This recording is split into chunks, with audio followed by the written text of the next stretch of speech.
kawasan ya boleh. Tak sekarno ingkang kagungan kersa. Iya kakek-kakek amu. Ayo iki lakone cek dawa dene. Ayo sepisan kas monggo. Mbak Dwi? Nggih, Selendang Sutra Kuning. Oh nggih. Terakhir.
Panjenengan dalem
Hyang Binathara Dewaya Bathara Doyayi iki dina para lawan pun kakangge ditinggal bali menyang ing kasuwargan kan Kanjeng Rama Begawan Wigutama. Lah bane sapa Dik sing dadi ratu ana ing kraton Ragastina Adi? Para ya Adi ya. Sing dadi ratu ana ing kraton Ragastina kene. Wah Kakang ingkang dados ratu wonten ing kraton Ragastina boten wonten malih Sudara ingkang sepuh panjenengan dalem Kakang Subali ngaten niku aja Dik aja. Wong Kakang ora duweni wenang jumeneng ratu ana ing Ragastina. Para sing tak junjung kederajatan para jumeneng ratu ana ing kraton Ragastina. Wah, boten Kakang, kula tetep boten kersa. Lantaran kula menika kepetang Sudara Anom ingkang darbeni kewajiban boten wonten malih namung Kakang Subali menika.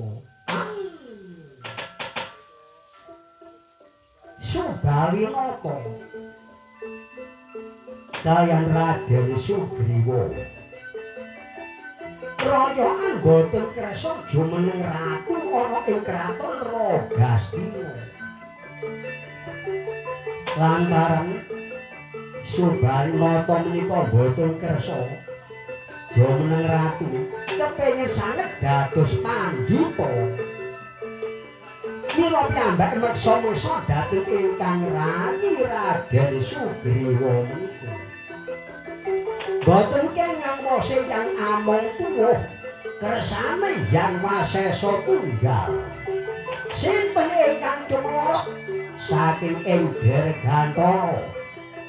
Bathara Nrada kan Bathara Tumbuhe anak ulun. Aja kaget ulun kang sing praptawah kaya apa kaya mengkene.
Mbok semprong mati kobong. Hakiyek mbok tuwek mati leyek-leyek. Anak ulun yugane kita anak Ngrecapada Subali nata lan Raden Sugriwa. Mula pukani ulun prapta ana ing Raton Ragastina. Lantaran ulun diojarna anane ratuning dewa golek Nintrasraya. Ora ana maneh mung kejaba anane putra-putrane Prabu. Yaiku Begawan Wibutama, ya Prabu Wibutama iki. Wene nggih Bakulun. Kita paduka Subarinata saderengipun matur Bakulun. Kula ngaturaken sungkem pangabekti mugi konjuk katur wonten handhapipun pepodo Bakulun sanjang kaneka putra. Gak trima kanthi legampane penggawe. Ora liwat puja pangestuni ulun enggal tanpa nama. Wene nggih sewu kapundi Bakulun. Kula nggih ngaten Bakulun. Kula Sugriwa ngaturaken sembah pangabekti mugi konjuk katur wonten handhapipun pepodo Bakulun sanjang kaneka putra. Tak trima kanthi legawane penggawe. Ora liwat puja pangestuni ulun enggal tanpa nama. Wene nggih sewu kapundi Bakulun. Sejatosipun wonten menapa Bakulun sanjang kaneka putra ngantos prapta wonten ing Keraton Ragastina menika. Ngene ya Subawi lan Sugriwa. Ana ing kayangan Jonggring Sloka digebak ratu saka ing kraton yaiku guwa. Anane putra-putrane Prabu Maesa Jayaprasa kang aran Prabu Maesa Sura iku. Sing dadi sababe ora ana maneh mung kejaba Maesa Sura ngeroyok rasa rebut wani ana ing kayangan Jonggring Sloka. Sing disuwun yaiku widodari ing kayangan asmane yaiku Nidayitara ya Betari Tara iku. Lah banjur para dewa ora ana sing cukup mangsa klanane Prabu Maesa Sura lawan Pati Lembu Sura iki. Lah dene menawa jeneng kita kersa tetulung anane klan ana ing kayangan Jonggring Sloka.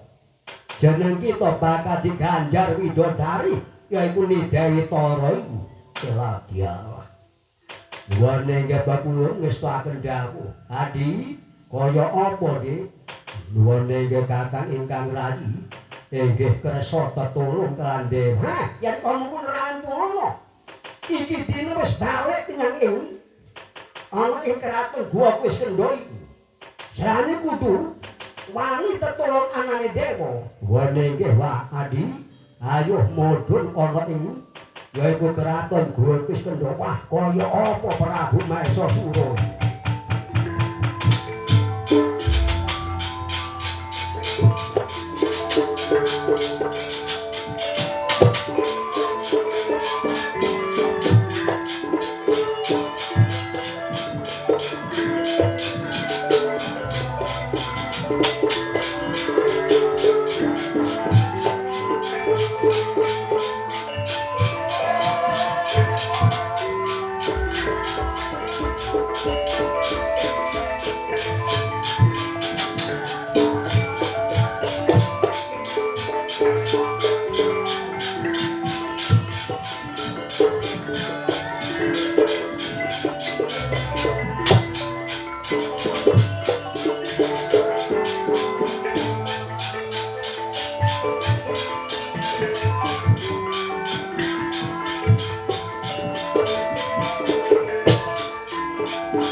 Adi Sugriwa nuwune nggih Kakang Subalinata ngene ya Dik ya pun Kakang ora cukup Dik mungsuh lawan Prabu Maesasura kaya-kaya ora bisa mati Dik kanane Prabu Maesasura lah dene pepating praja iku yoga kaya mengkono lantaran kula andhar beni panggonan sing diarani Guwa Singit ora ana Dik manungsa sing wani mlebu menyang ing sanjroning Guwa Singit iki lantaran apa sih Dik kaya-kaya ora kulino pun Kakang mlebu ana sanjroning guwa becik para ya Dik ya maju ana ing perwedan dene ganjarane Nidai Tara wis pek-pek aku ora duwe hak milik karo anane Nidai Tara wah Kakang kula nyuwun idip pangestu rampungane Prabu Maesasura karena lebu surwaka parat mati mergo kananku siramu.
Kurang ajar.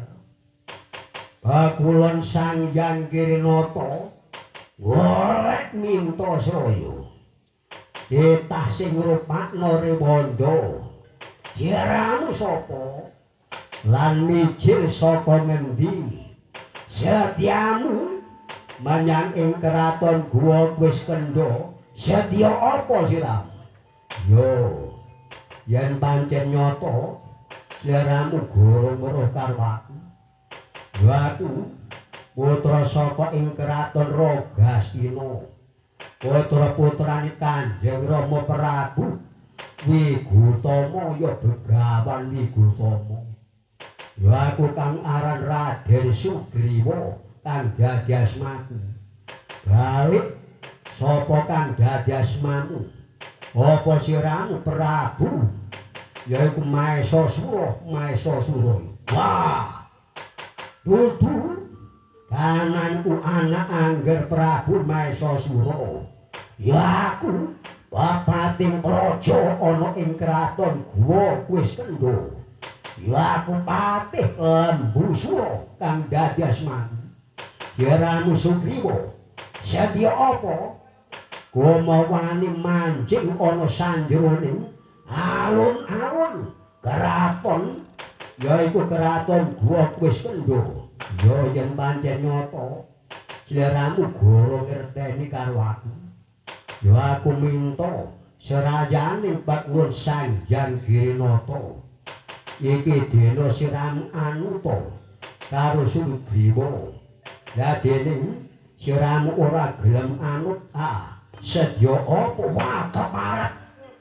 Apa minta serayane Ratuning Dewa? Ya pancen nyata bener. Ya aku minta srawang keparat iki dina wangi lan Lembusura tak gebang mati ana ing alun-alun kraton Guwa Kuskendha cepot punarga.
Sang Hyang Binatara Dewaya Bathara. Do Adi Sugriwa tapak ana kan aji sing peparing saka Kanjeng Rama dhewe. Ora kuwaga para mungsuh lan patih Lembusura. Iki dina ndak bantu kanan padha Kakang. Kula sampun tapak iklan ilmu kula sedaya. Boten tumomoh peran kados pundi menika kok kados ngaten menika peran.